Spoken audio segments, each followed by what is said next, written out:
Greetings and welcome to another episode of Reverend G's Words of Encouragement.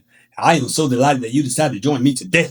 I got a few words for you, my friends, and then I'm going to be out of your way. So let's get to it. So today I want to talk about something that's really near and dear to my heart, and it's simply kindness. So I want to leave this thought with you today as a simplistic subject. Is kindness, pass it on, right? And I believe in today's world where all the negative stuff seems to go viral and a kind word or a good action rarely does it hit the algorithm to get all millions and millions of views. But I want to share with just one person today that kindness matter in a world filled with all kinds of problems and cray going on. And my story point is this. I reflect back on Paul saying when he said, be kind and compassionate towards one another, forgiving as Christ has forgiven you. And so my story today for you is simply a story that some of you already may be familiar with. So I'm just going to generalize it for the whole purpose of kind of being short and brevity here. And it's the story of a good Samaritan. It's about a man who's on the road traveling, going from one destination to the next. And while he's traveling, some robbers set upon him and beat him really bad. Took all of his belongings and threw him in the ditch, y'all. What a dire state to be in. There, this man was in the ditch, almost dead. And while he was there, there people were passing by, and there were some religious leaders who passed by and did not really. You know, the religious leaders could have been the ministers, could have been the deacons, could have been the bishop, and God forbid, it might have been some pastors. But they did not render aid to this individual. But God, I'm thankful that God always puts send somebody that people least expect that's going to do this. And so here comes the Good Samaritan. And back in those days, the Samaritans were shunned. You know, they were sitting on the margins of society from that perspective, if you will. This man saw this man in the ditch and took care of his wounds, carried him to safety. And when he left him in his place, he told the owner, hey, take care of all of his needs and I'll pay the bill in full when I come back. Imagine that. Someone going to pay the bill in full without any expectation. So he did all of that. And so I want to leave these 3 points with you from that particular story. And it's simply this. The first one is, I want you to receive the kindness in which God has already given us.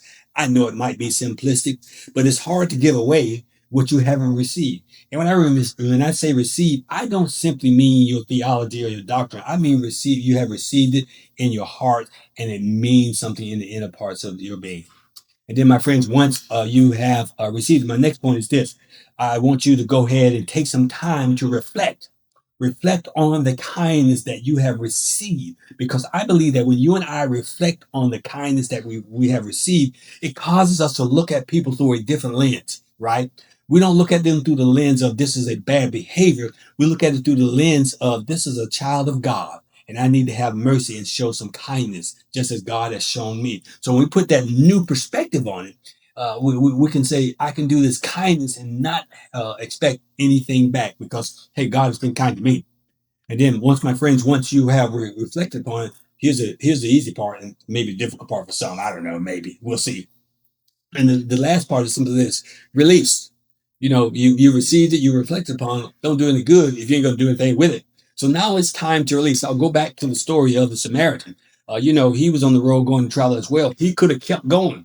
It took time, talent, and energy, and he put himself in danger. But he saw a man in need, so he released the kindness in his heart, not just with words. Not I'll pray for you and keep you in my prayers and thoughts. No, he did something about it. And that's the true kind of kindness that we need to do with no expectations of this person doing anything for you. That's the kind of kindness. So my summation is this: receive, reflect, and release.